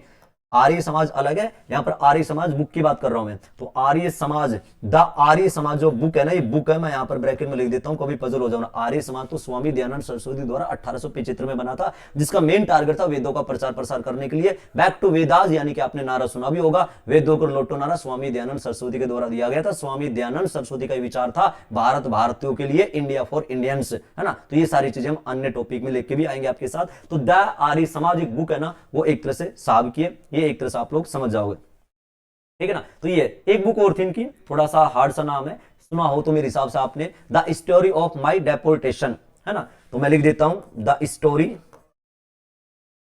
स्टोरी ऑफ माई, देखो इनमें सारी तो आप मैं बता दूं कौन कौन सी है, of my deportation, the story of my deportation, एक ये बुक है। अब इनमें देखो मैं आपको बता दूं कौन कौन सी ज्यादा मेन है। ये जो ऊपर की दो लिखी है ना मैंने, ये ज्यादा पेपर में आती है, ठीक है, इनको थोड़ा सा फोकस करना। बाकी इनको भी एक तरह से समझने के लिए समझ लेना, जब ज्यादा उल्टे लगते तो एग्जाम में देखो आ जाता है, आने में एक तरह से कोई वो नहीं है। ये है, अभी मैं लाला लाजपत राय की पूरा डिटेल नहीं दे रहा, मैं कुछ हिंट दे रहा हूँ, बुक को माध्यम बना रहा हूँ, बुक को माध्यम बना, अपना क्वेश्चन माध्यम बनाना होता है, और बुक को माध्यम बनाकर एक तरह से कुछ एक्स्ट्रा में बात कर रहा हूँ। दूसरा, इनके कुछ अखबार भी थे, ये तो मैंने एक तरह से बुक बताई। इस साहब ने कुछ अखबार भी निकाले थे, न्यूज़पेपर भी निकाले थे, और एग्जाम में न्यूज़पेपर भी आते हैं, जैसे गांधी के काफी न्यूज़पेपर। तो कौन कौन से न्यूज़पेपर, एक इन्होंने अखबार निकाला जिसका नाम था वंदे मातरम। बोला जी ऐसे कैसे, वंदे मातरम तो हमने अरविंद घोष जी का सुना है। तो ध्यान रखना, जो वंदे मातरम अखबार है ना, ये उर्दू भाषा में, ठीक है, वंदे मातरम अखबार जो उर्दू भाषा में है ना, वो लाला लाजपत राय का है। लेकिन यहां पर मैं नोट करके लिख देता हूं, नोट करके, एक वंदे मातरम अखबार और था अपने भारत में। वंदे मातरम कई अखबार निकले थे, और जो वंदे मातरम जो इंग्लिश में निकला था ना, वो निकला था अरविंदो घोष के द्वारा, ठीक है, अरविंदो घोष, जो कि बाद में एक तरह से सन्यासी बन जाते, पांडिचेरी में ओरविले आश्रम के अंदर आध्यात्मिक जीवन जीते हैं। तो वंदे मातरम इंग्लिश में तो किसने निकाला था, अरविंदो घोष ने, और वंदे मातरम उर्दू में किसने निकाला था, तो साहब इन्होंने निकाला था। ये एक तरह से मैं बात कर रहा हूं, एक तो अखबार हो जाएगा इनका वंदे मातरम, मेरे पास हो ना। तो वंदे मातरम में थोड़ा सा पजल मत होना। एक इन्होंने निकाला था द पीपल, ठीक है, ये इनके अखबार का नाम है द पीपल। और ये सारे रिपीटेड पॉइंट होते हैं, हालांकि आपने एसएससी में ना देखो तो ये बड़ी पीसीएस वीसीएस में तो हो चुके हैं, बाकी एसएससी में तो अनहैप्पी इंडिया, यंग इंडिया वगैरह आ जाती है ना। एक इन्होंने और निकाला था द आर्य गजट, ठीक है, द आर्य गजट, एक इनका अखबार ये था द आर्य गजट। तो ये कुछ इनके समाचार पत्र की मैं बात कर रहा हूं, ये आप लोग एक तरह से उम्मीद करें आप लोग समझ जाओगे। वैसे अगर बात करें इंडिया का पहला एक तरह से समाचार पत्र की बात करें, ठीक है, इंडिया का फर्स्ट समाचार पत्र की बात करें ना, इंडिया का फर्स्ट न्यूज़पेपर या इंडिया में फर्स्ट न्यूज़पेपर, ठीक है, तो वो हुआ करता था साहब बंगाल गजट। लेकिन ये लाला जी का नहीं है, बंगाल गजट जो है ना, वो जेम्स हिक्की के द्वारा एक तरह से प्रकाशित हुआ था। जेम्स हिक्की, जेम्स ऑगस्टक हिक्की का नाम सुना हो तो, और ये जेम्स हिक्की के द्वारा सन 1780 ईस्वी के अंदर एक तरह से निकला था अखबार। और उस समय हमारे देश में वारेन हेस्टिंग्स नाम के एक बंदा हुआ करता था, तो पहला अखबार का नाम पूछते बंगाल गजट। तो ये मैंने 2-3 बातें आपसे की है और उम्मीद कर रहे आप लोग समझ जाओगे। लाला लाजपत राय के काफी और भी टॉपिक के माध्यम से क्वेश्चन आएंगे। तो एक छोटा सा क्वेश्चन ये था, गांधी के साथ थोड़ा लिंक बनाया। द यंग इंडिया पुस्तक के लेखक लाला जी है और यंग इंडिया न्यूज़पेपर के एक तरह से जो संपादक है वो महात्मा गांधी जी है। कुछ एक्स्ट्रा बातें यहां पर एक तरह से मैंने की है, उम्मीद कर रहे आप लोग इसको समझ जाओगे। चलो नेक्स्ट क्वेश्चन है, गांधी बनाम लेनिन। अब देखो लेनिन नाम मेरे हिसाब से आपने सुना होगा। जो लेनिन नाम है ना, ये लेनिन कौन है? ये जो लेनिन है ना, ये एक तरह जो रूस में क्रांति हुई थी ना, रशिया रिवॉल्यूशन के बारे में आप लोग जानते होंगे, सन 1917 में जो रूस की क्रांति हुई थी, तो उस रूस की क्रांति में एक अहम रोल अदा करने वाले थे लेनिन। व्लादिमीर लेनिन आपने सुना भी होगा। भगत सिंह को जब फांसी पर लटकाया गया था तो भगत सिंह लेनिन की आत्मकथा पढ़ रहे थे। लेनिन एक क्रांतिकारी रह चुके हैं, रूस की क्रांति के अंदर एक तरह से अहम रोल अदा करने वाले लेनिन। ठीक है, तो एक बुक है गांधी बनाम लेनिन। ठीक है, गांधी वर्सेस लेनिन पुस्तक किसने लिखी थी? तो M.N. रॉय, B.R. अम्बेडकर, है ना, अम्बेडकर जी है ये, R.B. लोयलवाला, ठीक है, लोयवाला, या S.A. डांगे। तो ये एक तरह से ऑप्शन है। इसका सही आंसर जो है ना, देखो अब ये क्वेश्चन यूपीपीसीएस के अंदर 2006 के अंदर हिस्ट्री सब्जेक्ट पूछा गया, तो इसका आंसर आ जाएगा S.A. डांगे। ठीक है, तो S.A. डांगे इसने एक तरह से बुक लिखी थी, ध्यान रखना, श्रीपाद अमृत इसका एक तरह से पूरा नाम होता है, लेकिन मैं यहां पर लिख देता हूं थोड़ा सा, श्रीपाद अमृत, ठीक है, डांगे। ये एक तरह से भाई साहब एक राइटर, इसने बुक लिखी थी गांधी बनाम लेनिन। इस बात को भी थोड़ा सा समझना, थोड़ा सा हम एक्स्ट्रा बात और इसमें करते हैं, आप लोग उसको समझना। ठीक है, ये लेनिन एक तरह से जो है ना, लेनिन ये पता कौन है? लेनिन, लेनिन जो इंसान है ना, ये कौन थे? तो मैं ये कह रहा हूं समझना, जो रूस की क्रांति हुई थी ना, रशिया जो रिवॉल्यूशन हुआ था, रूस की जो क्रांति एक तरह से हुई थी ना, रूस की क्रांति के एक तरह से हीरो है ये, या रूस की क्रांति के जनक है। जनक मतलब एक ऑल ओवर एक इंसान यही नहीं था, मतलब काफी लोग थे, तो एक रूस की क्रांति के अंदर एक अहम रोल अदा करने वाले बंदे थे। और रूस की जो क्रांति है ना, ये कब हुई थी? ये सन 1917 में हुई थी, है ना, निकोलस सेकंड के साम्राज्य को, जार वंश का एक तरह से पतन करने के लिए हमारे देश में, सॉरी दुनिया में रूस की क्रांति हुई थी। तो लेनिन एक तरह से भाई साहब वही इंसान है। इस बात को थोड़ा सा आप लोग उम्मीद कर रहे हैं आप लोग मेरे हिसाब से समझ जाओगे। ठीक है, एक बुक लिखी थी इन्होंने, मैं अगर आपको बताऊं तो उसको थोड़ा सा याद करना चाहो तो, लेनिन थोड़ा सा अगर आप याद करना चाहो तो इसको याद कर लेना। एक इन्होंने बुक लिखी थी, और हालांकि कभी आए तो आप लोग थोड़ा सा आंसर दे देना। लेनिन, वैसे तो लेनिन कहां से संबंधित है? रूस की क्रांति के मेन हीरो, ये आप लोग समझना। व्हाट इज डू या what is to be done, एक बुक है, थोड़ा सा मैं लिख देता हूं, what is to be done. ये थोड़ा सा एक प्लस करके आप लोग याद करना चाहो तो देखो कर लेना। वैसे मेरे हिसाब से एसएससी शायद इसको पूछे नहीं कभी, क्योंकि थोड़ा सा काफी वितर्क हो जाता है।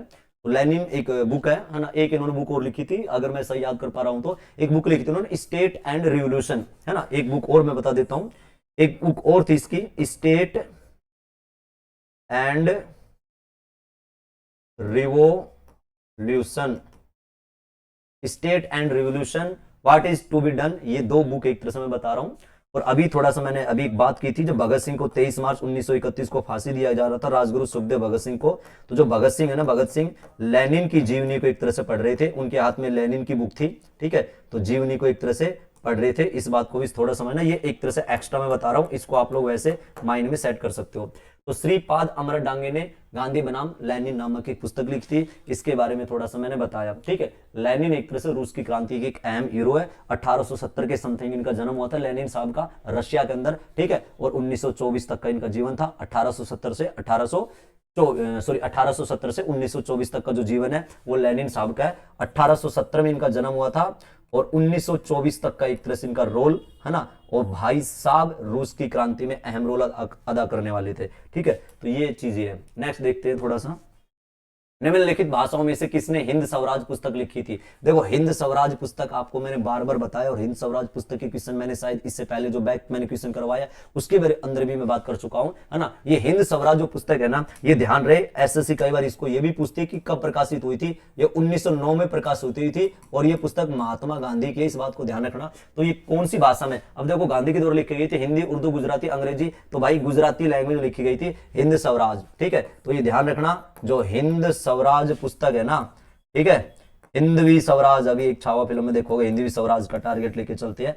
तो हिंद स्वराज पुस्तक जो है 1909 में महात्मा गांधी जी के द्वारा प्रकाशित हुई थी। गुजराती लैंग्वेज में। तो देखो लैंग्वेज तक का क्वेश्चन पूछ लिया, सॉरी लैंग्वेज तक का क्वेश्चन पूछ लिया प्री इंडियन हिस्ट्री 2000 ईस्वी के अंदर। ठीक है, तो ये सारी चीज याद करना है ना। हिंद स्वराज की मैं बात कर रहा हूं, गुजराती के अंदर लिखी थी, महात्मा गांधी की पुस्तक है ये।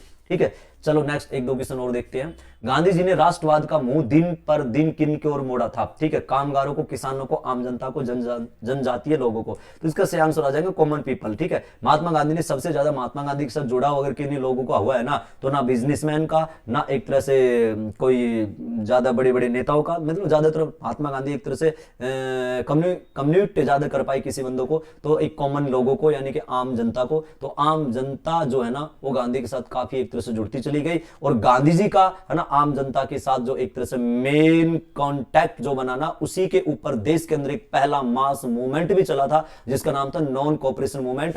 आप लोग जानते होंगे इंडिया में गांधी जी का, ठीक है, कई पहले मूवमेंट बताए मैंने, आगे टॉपिक पढ़ाएंगे। इंडिया में गांधी का फर्स्ट मास मूवमेंट बोले तो हिंदी में जन आंदोलन। भारत के इतिहास में बात करें तो 3 ही मास मूवमेंट हुए थे। पहला नॉन कोऑपरेशन मूवमेंट, दूसरा डिसओबीडियंस मूवमेंट और तीसरा क्विट इंडिया मूवमेंट। तो फर्स्ट मास मूवमेंट है ना गांधी जी का नॉन कोऑपरेशन मूवमेंट था, जो 1920 से 22 तक चला था, जिसमें भारत में महात्मा गांधी ने काफी लोगों के साथ मिलकर इस आंदोलन को शुरू किया था, लेकिन बाद में चोरा चोरी इंसिडेंट की वजह से इसको बंद करना पड़ा था। ठीक है, तो इस क्वेश्चन का अकॉर्डिंग आंसर आएगा आम जनता, ये बात ध्यान रखना। वैसे गांधी जी ने पहला जो स्पीच है हिंदुस्तान के अंदर जो दिया था ना, वो 4 फरवरी 1916 को बनारस हिंदू यूनिवर्सिटी के अंदर वाराणसी शहर के अंदर दिया था, जो कि बीएचयू के फाउंडर मदन मोहन मालवीय जी थे। इसके बारे में हम चर्चा लास्ट क्लास में कर चुके थे। 1893 में साउथ अफ्रीका गए थे, है ना, 9 जनवरी 1915 को भारत आए थे। तो उसके बाद जो एक्शन के ऊपर एक्शन हुए थे, वही तो हमारी सीरीज में टॉपिक वाइज टॉपिक आपके सामने सेट करते रहेंगे हम। ठीक है, तो नेक्स्ट क्वेश्चन है, महात्मा गांधी किस वर्ष सक्रिय रूप से राजनीति में आए? तो देखो मैं बात कर चुका हूं, संपूर्ण भारत के लिए गांधी का पहला अगर कोई शासी कार्य था हिंदुस्तान के अंदर, पूरे ऑल इंडिया के लिए गांधी का पहला अगर कोई मूवमेंट था, वो था क्या नाम है, रोलेट एक्ट के खिलाफ रोलेट सत्याग्रह। तो 1919 में शुरू किया गया था भारत में गांधी का पहला शासी कार्य, और इसी समय गांधी जी हिंदुस्तान की राजनीति में एंट्री मारते हैं। कभी देखो 1917 से लगा दो, 1917 में तो चंपारण नामक स्थान पर आंदोलन करने जाते, रीजनल मूवमेंट है। पूरे भारत के लिए गांधी ने पहला मूवमेंट किया था रोलेट सत्याग्रह। ठीक है, और इस समय गांधी जी की भारत में राजनीतिक एंट्री के रूप में माने जाता है। तो 1919 इसका बिल्कुल सही आंसर आ जाएगा। रोलेट सत्याग्रह को गांधी जी ने माध्यम बनाया था। ठीक है, ये सारी चीजें है ना। नेक्स्ट है, महात्मा गांधी अहिंसात्मक क्रांति के सौम्य पैगंबर थे, यह किसने कहा था?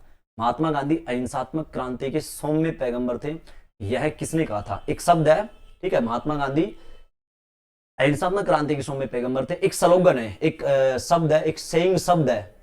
सेइंग शब्द यानी किसी की जुबान से निकले कुछ शब्द है गांधी के बारे में। तो किसने कहा था ये? तो B R. Nanda, D G. Tendulkar, Larry Collins और डोमिनिक क्लैपियर या लुई फिशर। लुई फिशर वैसे महात्मा गांधी की जीवनीकार है, जो कि क्विट इंडिया मूवमेंट में गांधी के साथ शामिल भी थे। लुई फिशर, ठीक है, जानते होंगे। ए वीक विद गांधी यानी गांधी के साथ एक सप्ताह, या बुक भी लिखी थी इसने, लुई फिशर ने। बट इस क्वेश्चन का आंसर आ जाएगा लैरी कॉलिंस और डोमिनिक लैपियर। लैरी कॉलिंस और डोमिनिक लेपियर। लेकिन ये जो साहब है ना, ये भी थोड़ा सा है, इसने एक बुक लिखी थी a week with Mahatma Gandhi, और ये जो है ना ये गांधी के जीवनीकार थे। गांधी के जीवनीकार कौन थे? Louis Fischer. और क्विट इंडिया मूवमेंट में गांधी जी के साथ भी थे, गांधी से एक तरह से सवाल जवाब या आंदोलन के दौरान करते रहते थे। क्वेश्चन का अकॉर्डिंग आंसर आएगा लैरी कॉलिंस, डोमिनिक लैपियर, ये इनके शब्द है, इन दोनों के। तो इन्होंने गांधी के बारे में ऐसे कुछ शब्द बोले थे। ठीक है साहब, इस टाइप के क्वेश्चन है, कोई ज्यादा हार्ड नहीं होगा, नॉर्मल है। चलो नेक्स्ट बात करते हैं। अपने विचारों को संचारित करने के लिए महात्मा गांधी निम्नलिखित में से किस समाचार पत्र से संबंध नहीं है? देखो मैंने लास्ट 2-3 क्लासों में भी इसके बारे में, समाचार पत्र गांधी की पुस्तक के बारे में आपसे बात किया। अब भी सेम ऐसे क्वेश्चन आया है। अब देखो क्वेश्चन किस तरीके से पूछा गया, या तो गांधी का समाचार पत्र डाल देंगे, बताओ एक तरह से ये किसका समाचार पत्र है। ये समाचार पत्र का नाम ना डालकर इंसान का नाम डाल देंगे, बताओ निम्न में से इसने कौन सा समाचार पत्र प्रकाशित किया। या 4 बुक या 4 न्यूज़पेपर के नाम डाल देंगे, कौन सा गांधी का है या कौन सा नहीं है। तो इसमें साहब क्वेश्चन क्या पूछा है? इसमें पूछा है महात्मा गांधी निम्न में से किस समाचार पत्र से संबंध नहीं थे। तो देखो हरिजन गांधी का था, बिल्कुल सही बात है। इंडियन ओपिनियन ये भी गांधी जी के था। 1903 में इंडियन ओपिनियन गांधी जी ने निकाला था साउथ अफ्रीका से, है ना, डरबन से। तो डरबन से गांधी ने निकाला था, डरबन से। ठीक है, हरिजन नाम का जो न्यूज़पेपर है महात्मा गांधी ने 1932 में निकाला था, ध्यान रखना। यंग इंडिया न्यूज़पेपर भी गांधी जी का, ध्यान रखना। तो द लीडर है ना, द लीडर, इस क्वेश्चन का कौन सी आंसर आ जाएगा, द लीडर। ये बाकी ऊपर सारे के सारे महात्मा गांधी की है। हरिजन भी महात्मा गांधी का है। इंडियन ओपिनियन साउथ अफ्रीका के, कई बार आता है पेपर में। यंग इंडिया समाचार पत्र महात्मा गांधी का, लेकिन यंग इंडिया बुक जो लाला जी की है, लाला लाजपत राय जी, तो ये मैं बता रहा हूं। लेकिन अब देखो ये गांधी का नहीं है तो फिर किसका है? तो जो द लीडर नामक जो न्यूज़पेपर है ना, द लीडर जो न्यूज़पेपर है वो साहब पता किसका है? वो है अपने ट्रिपल एम यानी कि मदन मोहन मालवीय, ठीक है, मालवीय, जो कि बीएचयू के फाउंडर है मदन मोहन मालवीय। तो मदन मोहन मालवीय के द लीडर नाम का न्यूज़पेपर, इस बात को ध्यान रखना, मदन मोहन मालवीय। अब देखो मदन मोहन मालवीय के नाम आया तो मदन मोहन मालवीय के अन्य न्यूज़पेपर भी तो हो गए। ये तो द लीडर एक बताया, अन्य न्यूज़पेपर मदन मोहन मालवीय के और भी काफी न्यूज़पेपर है। द लीडर आ गए पेपर में, कल और भी आ जाए, उसके बारे में अब क्या करोगे अभी जाए तो देखो एक इनका समाचार पत्र था हिंदुस्तान नाम का। जैसे हिंदुस्तान नाम के भी समाचार पत्र काफी निकले, हिंदुस्तान इनका है। एक मदन मोहन मालवीय जी के एक समाचार पत्र हुआ करता था जिसका नाम था अभ्युदय, हिंदुस्तान, द लीडर, है ना, ये है एक मर्यादा, है ना, मर्यादा भी इनका ही था, मर्यादा समाचार पत्र, ये भी भाई साहब का ही है, मदन मोहन मालवीय जी का ध्यान रखना। एक सनातन धर्म भी इन्होंने निकाला था मदन मोहन मालवीय, सनातन धर्म। इस सनातन धर्म है ना, सनातन धर्म तो आप लोग जान रहे हो, लेकिन सनातन धर्म यहाँ पर न्यूज़पेपर की बात कर रहा हूं मैं, ये तो किसका है? ये मदन मोहन मालवीय, ठीक है। मदन मोहन मालवीय ट्रिपल एम के नाम से हिंदुस्तान में, महामना के नाम से मदन मोहन मालवीय को जानते हैं। महामना महात्मा गांधी के द्वारा मदन मोहन मालवीय को महामना बोला था।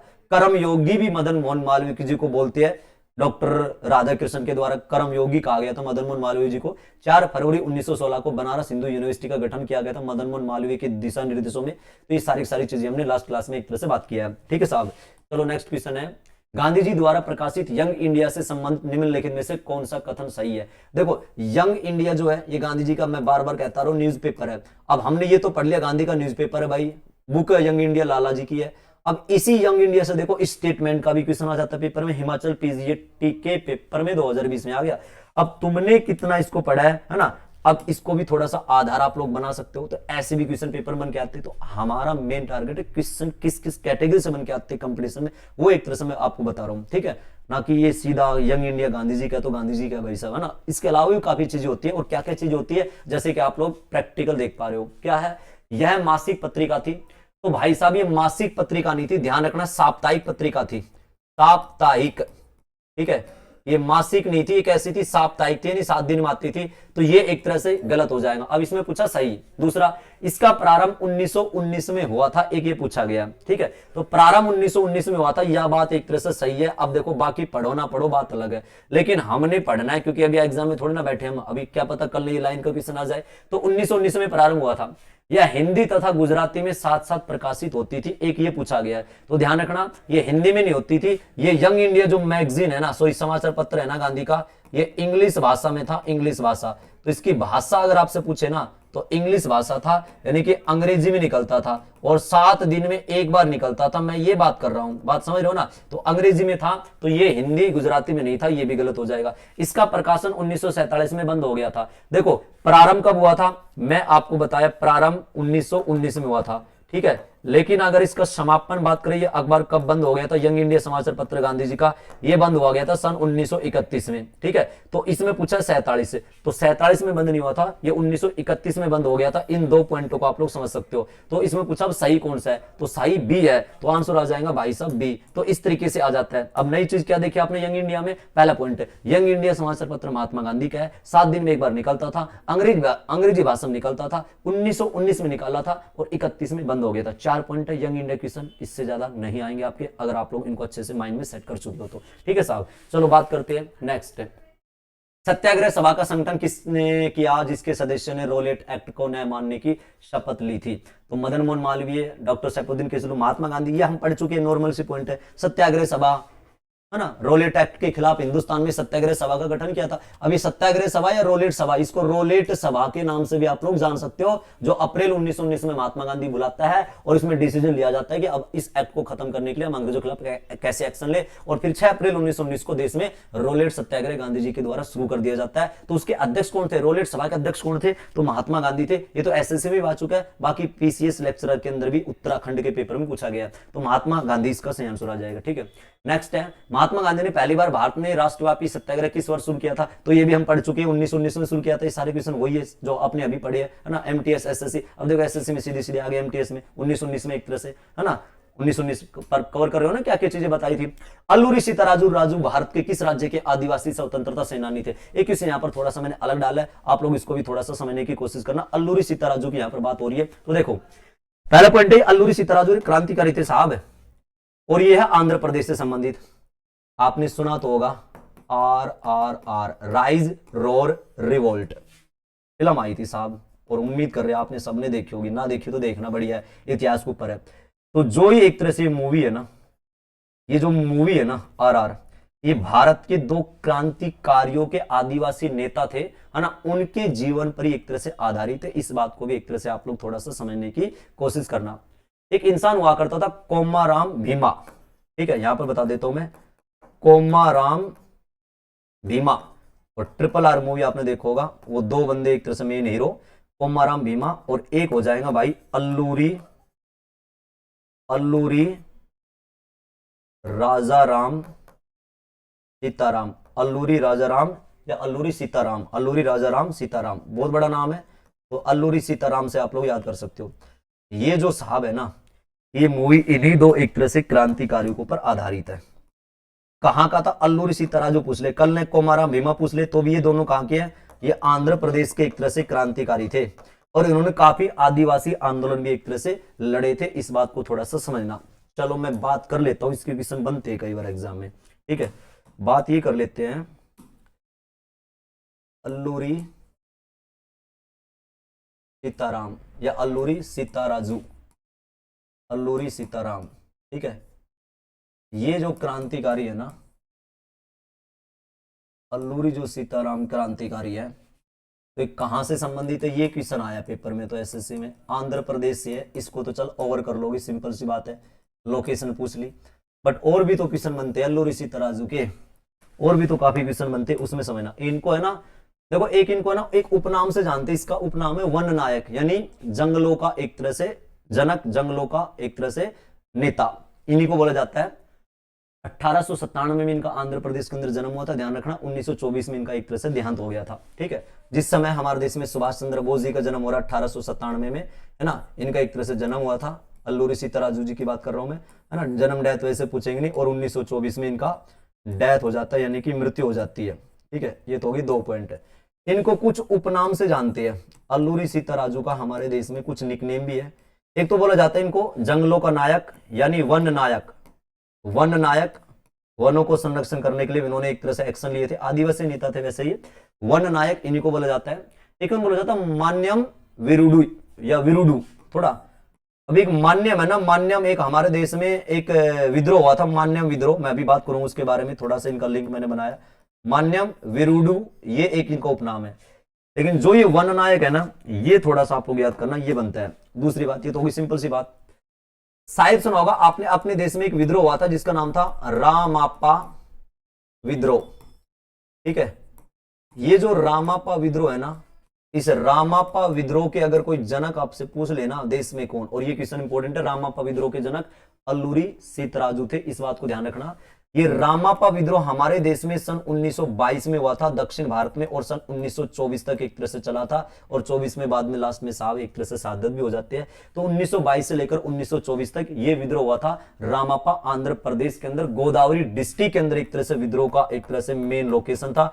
आंध्र प्रदेश में गोदावरी नामक एक जिला है, गोदावरी डिस्ट्रिक्ट, तो यहां पर यह विद्रोह हुआ था, एक आदिवासी विद्रोह, अंग्रेज अत्याचार कर रहे थे ना, है ना, उन अत्याचार से मुक्ति पाने के लिए रामापा विद्रोह हिंदुस्तान में एक हुआ था, शायद सुना होगा। यहाँ आपसे ये रामापा विद्रोह कोई एक बात में लिख देता हूं, यहाँ पर ये आदिवासी विद्रोह था, ठीक है, आदिवासी विद्रोह था ये रामापा विद्रोह, ये आदिवासी विद्रोह था। आदिवासी ने अपने अधिकारों के लिए लड़ाई लड़ी, है ना, अंग्रेज उन पर अत्याचार भी करते थे, उनके स्थान, रहने वाले स्थान को तबाह कर रहे थे, उनके जंगलों को सफा कर रहे थे, तो उनके खिलाफ एक तरह से अल्लूरी सीताराजू भड़क जाते हैं, अंग्रेजों के खिलाफ एक विद्रोह होता है रामापा विद्रोह। इस बात को थोड़ा सा समझना, और आप लोग मेरे हिसाब से इसको अच्छे से समझ पा रहे होंगे। और इसी विद्रोह को है ना, जो ये रामापा विद्रोह है ना, इसको एक उपनाम से जानते हैं, और इस विद्रोह का उपनाम पता क्या है, इसका नाम है मान्यम विद्रोह। और मान्यम विद्रोह या रामापा विद्रोह के जनक पता कौन थे, अल्लूरी सीताराजू। इसी कारण तो इसका उपनाम मैंने यहां पर बोला है मान्यम वीरुडु। ठीक है, मान्यम वीरुडु, क्योंकि मान्यम विद्रोह के एक तरह से ये आइकन थे, जनक थे अल्लूरी सीताराजू। ठीक है, ये है। अभी मैंने एक छोटी सी बात आपसे की है कि अभी कुछ समय पहले एक मूवी आई थी RRR। ठीक है, और जो ये है ना, ये इसी से संबंधित है, यानी कि एक तो अल्लूरी और एक कोमाराम भीमा। एक बंदा और मैं यहां पर बता रहा हूं, भारत के इतिहास में एक क्रांतिकारी और थे कोमाराम भीमा।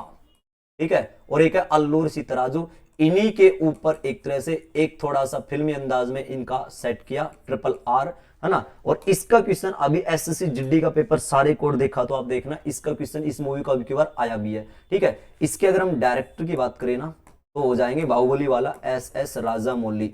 ठीक है, श्रीशैला राजामौली, श्रीशैला राजामौली, ये इसके डायरेक्टर है। इसी मूवी के अंदर है ना एक सॉन्ग है जो कि दुनिया के सबसे बड़ा फिल्म अवार्ड ऑस्कर में एक तरह से अवार्ड लेके आ चुका है, और उसका नाम आपने सुना होगा मेरे हिसाब से, नाटू नाटू। ठीक है, वो नाचती है ना बिल्कुल भयंकर तरीके से, फास्ट तरीके से। ठीक है, तो जो ये नाटू नाटू सॉन्ग है ना, इसको अभी कुछ समय पहले है ना ऑस्कर अवार्ड भी एक तरह से दिया गया है भारत के इस सॉन्ग को। काफी अवार्ड भारत के अंदर ऑस्कर आ चुके हैं। वैसे ऑस्कर में नामांकित होने वाली पहली फिल्म वैसे मदर इंडिया थी 1957 में। अलग टॉपिक हो जाएगा, फिर डिटेल लंबी क्लास चल जाएंगे, मैं थोड़ा इनके बारे में बताता हूं। बाकी इनका ऑस्कर मैंने ऑनलाइन करंट अफेयर्स में पढ़ा भी रखा है हमारे प्लेटफॉर्म पर। ठीक है, तो ऑस्कर अवार्ड इनको दिया गया था। अब देखो यहां पर दो एक्स्ट्रा क्वेश्चन और मैं बता देता हूं। जो ये नाटू नाटू सॉन्ग है ना, इसका कंपोजर कौन थे, ये भी एसएससी ने रिपीट कर चुके। प्रीवियस एग्जाम में आपको स्टैटिक जीके में, करंट अफेयर्स में मिलेगा। इसका एक तरह से कंपोजर कौन था, तो वो था एम किरवाणी। ठीक है, जीडी में अब की बार 2025 का जीडी में तो पूछा था गाने का नाम ओनली, एम किरवाणी। ठीक है, अगर आपसे पूछे कंपोजर तो कौन हो जाएगा, एम किरवाणी, ये समझ जाओगे। अगर इसका आपसे पूछे ना लैरिक किसने एक तरह से तैयार किए थे, ठीक है, तो लैरिक इसका तैयार किया था चंद्र बोस के द्वारा। ठीक है, चंद्र बोस। तो ये दो एक्स्ट्रा और याद करना, थोड़ा करंट से मिलता जुलता पॉइंट एक तरह से मैं और बता रहा हूं, इसको भी थोड़ा लिंक बना लेना। ठीक है, तो ये एक तरह से मैंने बात की है और उम्मीद करें आप लोग इसको समझ जाओगे। चलो नेक्स्ट क्वेश्चन है, अखिल भारतीय राजनीति में गांधी का पहला साहसिक कदम, बात तो कर चुकी है रोलेट सत्याग्रह। ठीक है, नॉर्मल पॉइंट है ये भी, है ना। नेक्स्ट है, गांधी जी ने इनमें से किसे अजातशत्रु कहा था, तो गांधी जी ने अजातशत्रु कहा था डॉक्टर राजेंद्र प्रसाद को कहा था भाई। ठीक है, तो ये आसान है, ये भी कवर कर लोगे, है ना। कौन सी महत्वपूर्ण घटना जलियांवाला बाग नरसंहार के तुरंत पूर्व, यानी जलियांवाला बाग 1919 में हुआ था और रोलेट एक्ट 1919 में हुआ था, तो यहाँ पर तुरंत पूर्व की पूछा, यानी जलियांवाला हत्याकांड या जलियांवाला बाग मैसकर से जस्ट पहले कौन सी घटना हुई थी देश में, तो रोलेट एक्ट का एक तरह से भारत में पारित होना, है ना। और इसी के बाद देश में आया था जलियांवाला बाग नरसंहार का पॉइंट। तो इसको हम पढ़ेंगे नेक्स्ट क्लास में, क्योंकि इससे पहले के जितने पॉइंट है ना, हम रोलेट एक्ट से संबंधित और उससे संबंधित क्वेश्चन बात कर रहे हैं। जलियांवाला बाग मैसकर नेक्स्ट क्लास में आपके सामने लेकर आएंगे। रोलेट एक्ट के विरोध में किसने लगान न देने का आंदोलन चलाने का सुझाव दिया था, ठीक है, तो ये किसने कहा था, ये स्वामी श्रद्धानंद ने कहा था कि जब रोलेट सत्याग्रह हमारे देश में चल रहा है, अंग्रेजों ने रोलेट एक्ट लागू किया ना, तो उसमें भारत में एक तरह से एक हमारे देश में नेता और समाज सुधारक हुआ करते थे, वो बोला कि अंग्रेज इतना भयंकर टैक्स कानून लागू कर चुके हैं, इनको कोई टैक्स वैक्स नहीं देना है ना। ये वही स्वामी श्रद्धानंद ने जिन्होंने हमारे देश में जब खिलाफत मूवमेंट चला था, या जलियांवाला बाग मैसकर जब हो रहा था, या नॉन कोऑपरेशन मूवमेंट, तीनों बात कर दी मैंने, तो इस समय है ना हमने देश में एक यूनिटी का भी एक तरह से देखने का माहौल मिला, क्योंकि हिंदू मुस्लिम दोनों मिलकर अंग्रेजों के खिलाफ लड़ रहे थे। तो इस समय स्वामी श्रद्धानंद जो है ना, ये भाई सब जामा मस्जिद में लोगों को इकट्ठा करता है, दिल्ली वाली जामा मस्जिद में, और जामा मस्जिद के अंदर ही स्पीच देता है, भाषण देता है। ठीक है, तो जामा मस्जिद में इन्होंने भाषण दिया था कि इन्होंने स्वामी श्रद्धानंद ने, तो एक एकता पिरोने का काम भी यहां पर किया जा रहा है। और सैफुद्दीन किचलू आपने सुना होगा, एक क्रांतिकारी हमारे देश में, वो अमृतसर के गोल्डन टेंपल में लोगों को इकट्ठा करके स्पीच दे रहे थे। ठीक है, तो एक ऐसा मतलब यूनिटी देखने का माहौल भी यहां पर मिल रहा था। तो ये सारी चीजें है। द अराजकता, ये देखो द अराजक, या आपने सुना anarchical and revolutionary crime act, ये किसका रियल नाम था, तो रोलेट एक्ट है। फर्स्ट क्लास में इसके बारे में बात कर चुका हूं। ठीक है, the anarchical and revolutionary crime act Rowlatt act का ही ऑथेंटिक नेम था। जब रोलेट एक्ट पारित हुआ तो उस समय भारत के वाइसराय कौन थे? तो कौन थे? Lord Chelmsford. ठीक है, रोलेट एक्ट 1919 में पारित हुआ था और 1919 के दौरान ना हमारे देश के जो वाइसराय थे वो चैम्सफोर्ड थे। इस बात को ध्यान रखना, लॉर्ड चैम्सफोर्ड। इसके काल में काफी घटना हुई थी। Roulette act, Jallianwala Bagh massacre हो गया और नॉन कोऑपरेशन मूवमेंट की शुरुआत हो गया और खिलाफत आंदोलन भी शुरू इसी का काल में हुआ था, यानी कि लॉर्ड चैम्सफोर्ड के काल में। ये 1916 में एक तरह से आगे थे। ठीक है, और रोलेट एक्ट 1919 में पारित हो रहा है। तो ये सारी चीजें मैं कर रहा हूं, उम्मीद कर रहे हैं आप लोग इसको अच्छे से कवर कर रहे होंगे। ठीक है, तो ये एक तरह से आज के मेन क्वेश्चन थे, है ना। इससे आगे जो भी हमारे क्वेश्चन होंगे वो नेक्स्ट क्लास में हम कवर करेंगे। शायद मेरे हिसाब से क्वेश्चन सारे होंगे क्योंकि इससे उससे आगे क्या जाते हैं। ठीक है, तो इतना कवर करना। नेक्स्ट सेशन में मिलेंगे जल्द एक नई सीरीज के साथ, एक नए टॉपिक के साथ, हालांकि, है ना। तब तक आप लोग कवर करते रहना, पढ़ते रहना। थैंक यू भाई, thank you very much, thank you.